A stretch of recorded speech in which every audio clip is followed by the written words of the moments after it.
मैं प्रवीण भेवंदिया आप सभी का एनसीएमएस परिवार में हार्दिक अभिनंदन करता हूं।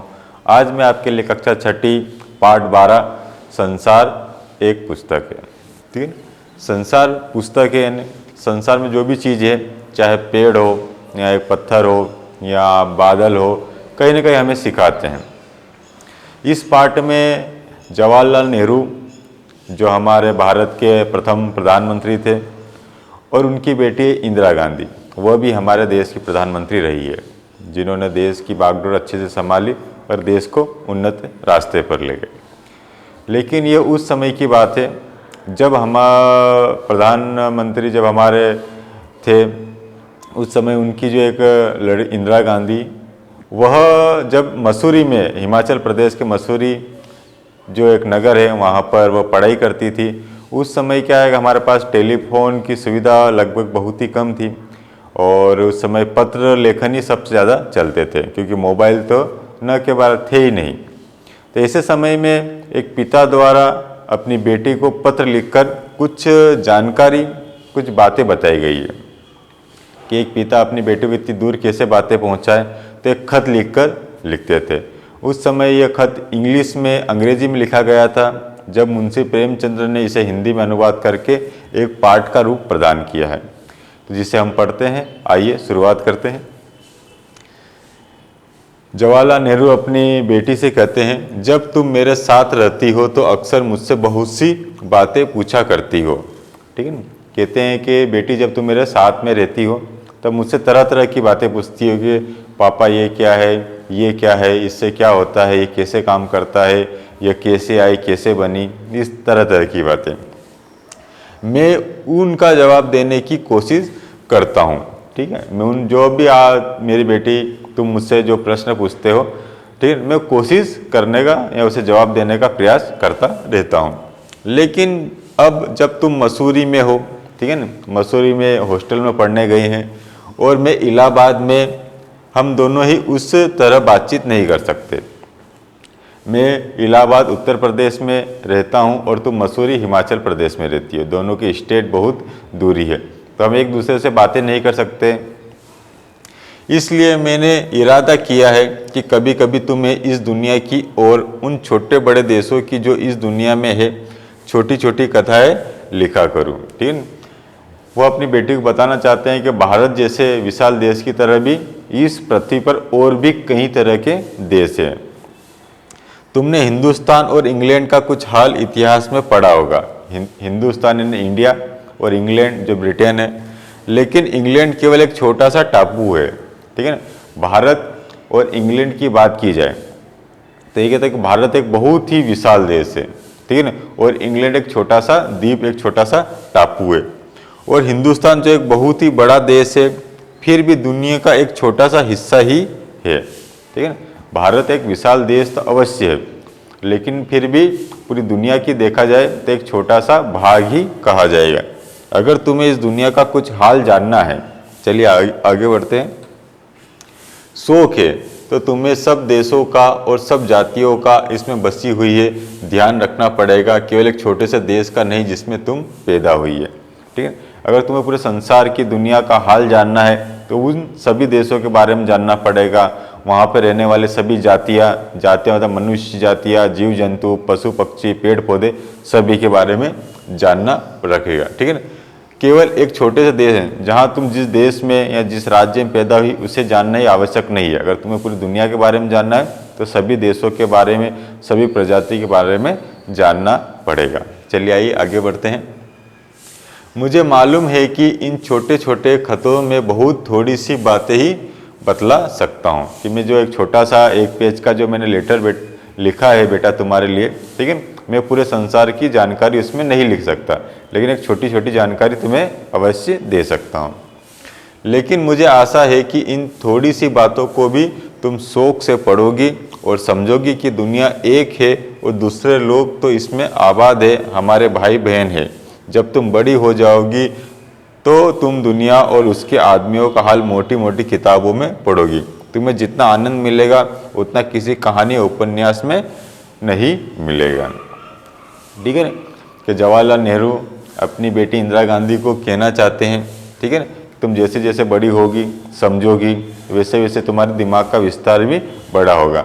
तुम पहले अपने गांव, अपने नगर के बारे में सोचती हो, फिर धीरे धीरे अपने राज्य और पूरे देश के बारे में सोचोगी, और वहीं देश से फिर धीरे धीरे बढ़ते बढ़ते पूरे विश्व के बारे में परिकल्पना करोगी। तो तुम मानोगे कि जो भी तुम्हारे साथ में रह रहे हैं, जो भारतवासी हैं, वो सब तुम्हारे भाई बहन हैं, ठीक है। और उनको, उनके बारे में, उनकी संस्कृति के बारे में, उन लोगों के कल्चर के बारे में तुम बड़ी बड़ी मोटी मोटी किताबों में पढ़ोगी। जब ये किताबों में तुम पढ़ना शुरू करोगी तब तुम्हें बड़े उपन्यास और कहानी तुम्हें अच्छा नहीं लगेगी। आगे बढ़ते हैं। यह तो तुम जानती ही हो कि यह धरती लाखों करोड़ों वर्ष पुरानी है, ठीक है ना। आप भी जानते हैं और हम भी जानते हैं, और जवाहरलाल नेहरू अपनी बेटी को बता रहे हैं कि ये धरती है वो लाखों करोड़ों वर्ष पुरानी कही जाती है, और बहुत दिनों तक इसमें कोई आदमी न था।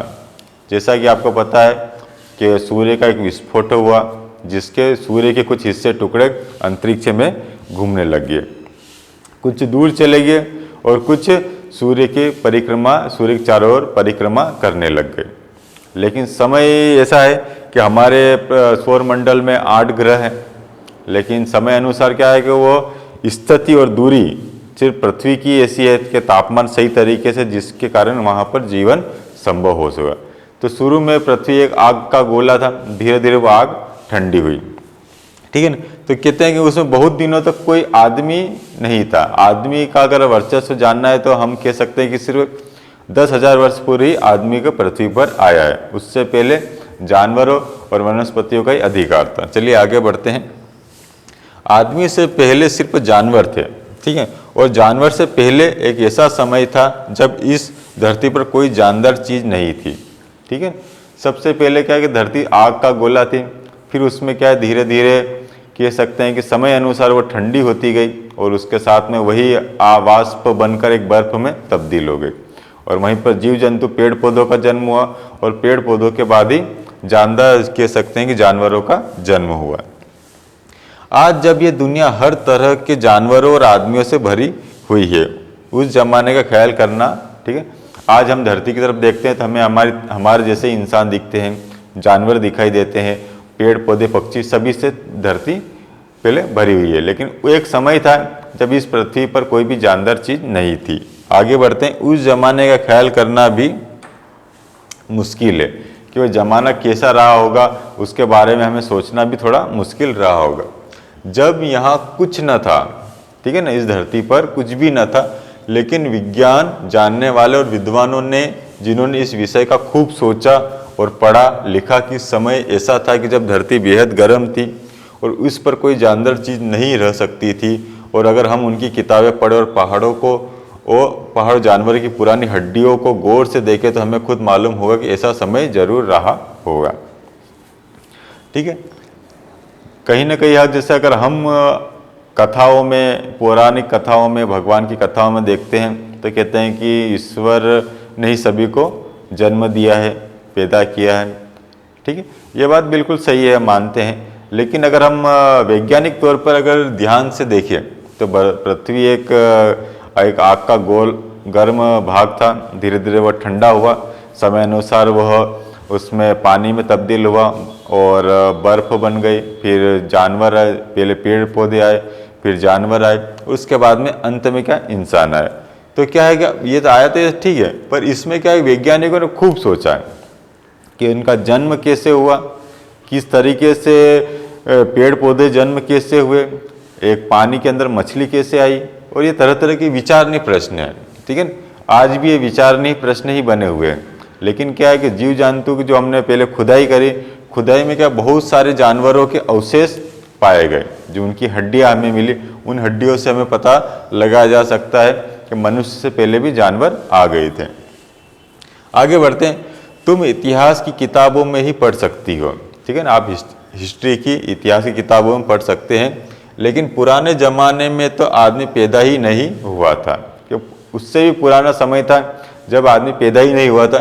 किताबें कौन लिखता है, जब आदमी का जन्म नहीं हुआ तो किताबें कौन लिखता।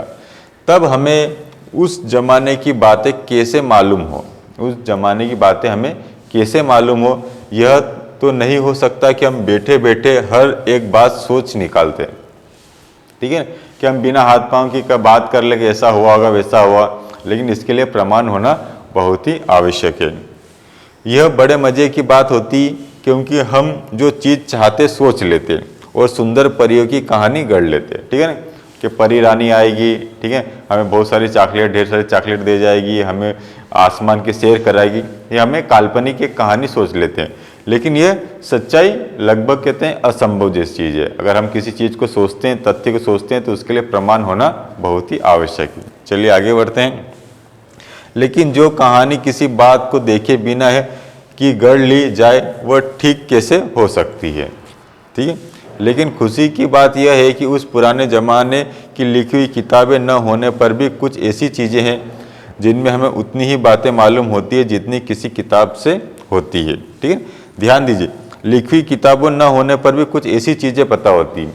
अब किताबों में जो चीज़ें कैसे लिखी गई, हमने कहीं खुदाई करी, कुछ अवशेष मिले, उन अवशेषों का अध्ययन किया गया, और जब उन अवशेषों का अध्ययन किया गया तो बड़े वैज्ञानिक विद्वान लोग थे जिन्हें उन्होंने लिखकर बताया, और वहीं से किताबों की शुरुआत हुई। चलिए हम आगे बढ़ते हैं, ठीक है। ये पहाड़, समुद्र, सितारे, नदियाँ, जंगल, जानवरों की हड्डियाँ और इसी तरह की और भी कितनी चीज़ें हैं जिनसे हम दुनिया का हाल पता कर सकते हैं, ठीक है। जैसे पहाड़ से हम पता कर सकते हैं कि जो हिमालय पर्वत है उससे हम पुराने समय की जानकारी प्राप्त करते हैं। वहाँ आज भी पुराने समय के जानवरों का अवशेष, शरीर व्यवस्थित पड़ा हुआ है, लेकिन उसे खोदने खुदाई करने का काम करना बहुत आवश्यक है। समुद्र से, कि समुद्र की गहराई में जाकर समुद्र के जीवों को देखकर हम समुद्र के बारे में जान सकते। सितारे से हम अंतरिक्ष के बारे में जान सकते हैं कि इस ब्रह्मांड कितना बड़ा है, कितना बड़ा नहीं है। नदियाँ का जन्म, उद्गम कहाँ से हुआ है, जहाँ से एक नदी है जो धरती के अंदर से निकल कर धरती में ही मिल जाती है।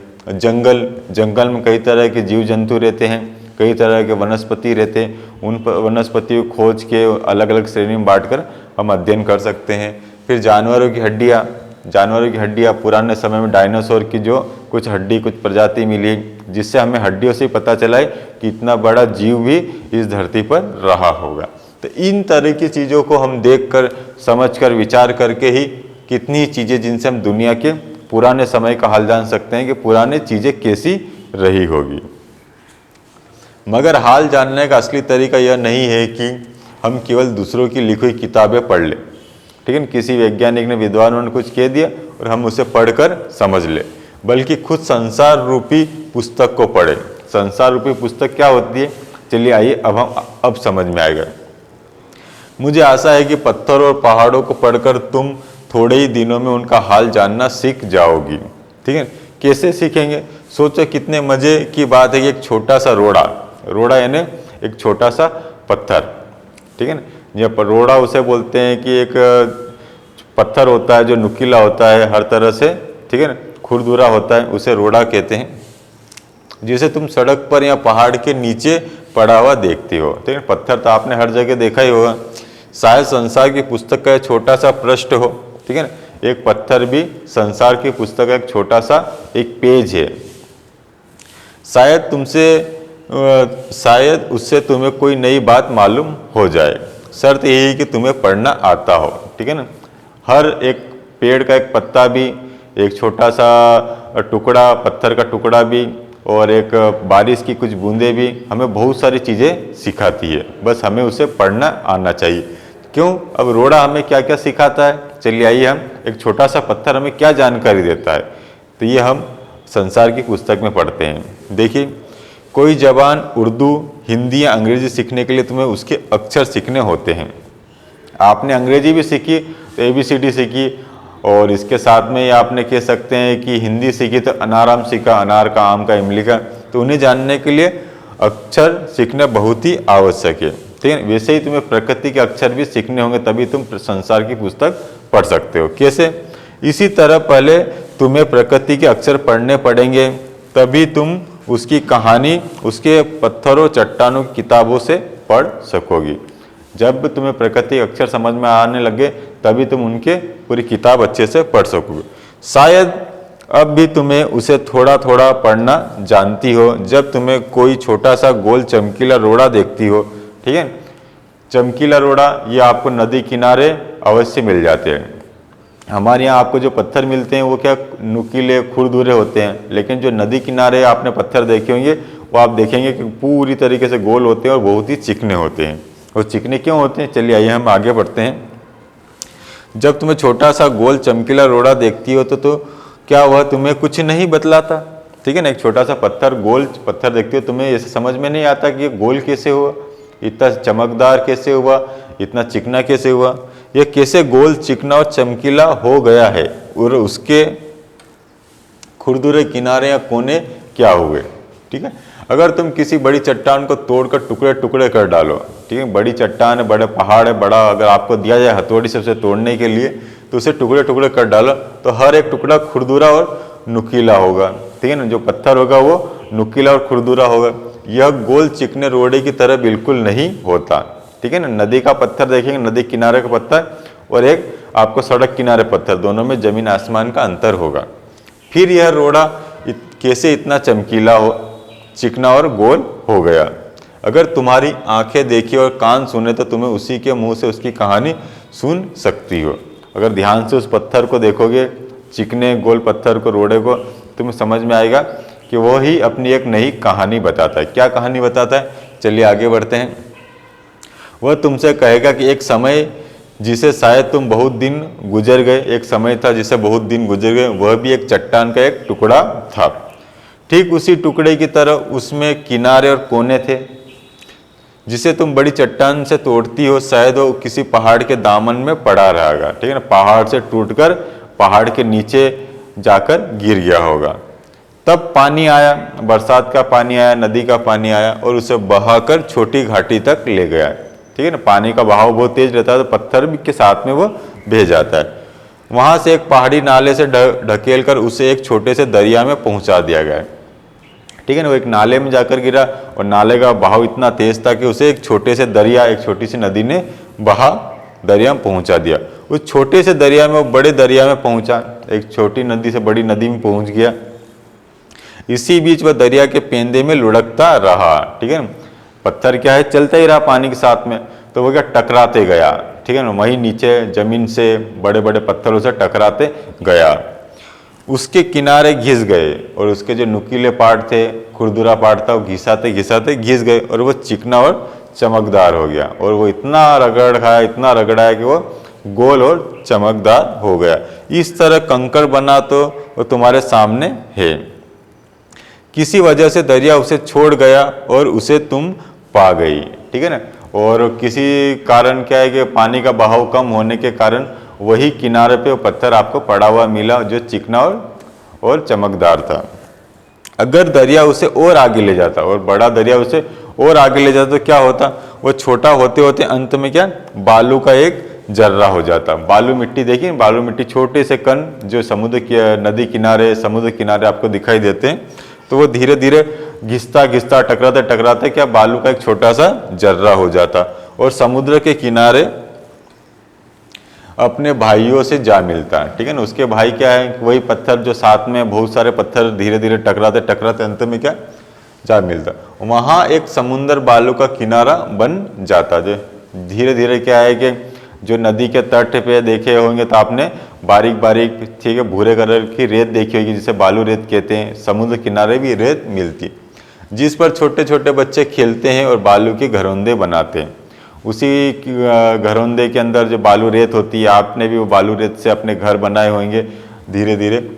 अगर एक छोटा सा रोड़ा तुम्हें इतनी बातें बता सकता है, एक रोड़ा यानी एक छोटा सा पत्थर तुम्हें एक इतनी कहानी बता सकता है कि मैं पहले खुरदरा था, एक बहुत बड़े पहाड़ का एक छोटा सा पार्ट था, वहाँ से टूटकर मैं अलग हुआ, ठीक है।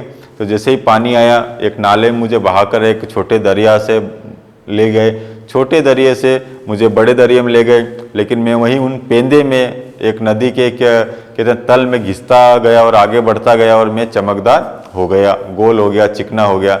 लेकिन किसी कारण मुझे क्या है कि पानी कम होने के कारण क्या है कि मुझे एक वहीं छोड़ दिया गया। लेकिन अगर मैं और दरिया के साथ में आगे चले जाता तो धीरे धीरे घिसाते घिसाते मैं एक बालू का रेत बन जाता, जर्रा बन जाता और समुद्र किनारे, नदी किनारे रुक जाता। अगर एक छोटा सा रोड़ा तुम्हें इतनी बातें बता सकता है तो पहाड़ों और दूसरी चीज़ों से तुम जैसे हमारे चारों तरफ से हमें और कितनी ही बातें मालूम हो सकती है। ठीक है ना, एक छोटा सा पत्थर हमें इतनी जानकारी प्रदान कर सकता है। तो हम पहाड़ के बारे में, नदियाँ के बारे में, वनस्पति जानवरों के बारे में अगर हम उनका व्यवस्थित अध्ययन करेंगे तब हमें समझ में आएगा कि संसार हमें कहीं ना कहीं बहुत सारी बातें अपने बारे में बताना चाहता है, बस हमें उन्हें पढ़ना आना चाहिए। तो जवाहरलाल नेहरू ने अपनी बेटी को, इंदिरा गांधी को पत्र लिखा और उसी पत्र को अंग्रेजी में अनुवाद था, तो अंग्रेजी से अनुवाद करके प्रेमचंद जी ने उन्हें मुंशी प्रेमचंद हिंदी में अनुवाद किया, ताकि हमें ये बताया जा सके कि हर चीज़ कुछ न कुछ हमें समझाती है, बस हमें समझने का, देखने का नज़रिया हमारा किस प्रकार और कैसा होना चाहिए, ये पाठ में हमें अच्छे से समझ में आया है। आप भी कोई एक छोटा सा पौधा या एक बड़ा सा बरगद का पेड़ या पेड़ जब देखेंगे तो कहीं न कहीं अपनी कहानी अवश्य बताएगा, बस हमें उसे देखते और समझते आना चाहिए। तो ये संसार पुस्तक है, ये पाठ हमने आज आपको समझाया और बहुत अच्छे से आपको समझ में भी आया होगा। इसके क्वेश्चन आंसर भी बहुत ही अच्छे हैं और आपको करने का प्रयास करना है। कुछ आंसर मैंने आपको PDF फाइल उपलब्ध करा दी है और कुछ अनुमान कल्पना वाले क्वेश्चन है जो आपको करने के लिए दिए हैं, आप उसे कीजिए, क्योंकि बहुत जल्दी ही हम आपसे एक पुस्तक मंगवाएं, कॉपी चेक करने के लिए मंगवाएंगे। ठीक है ना, आज के लिए इतना ही, धन्यवाद।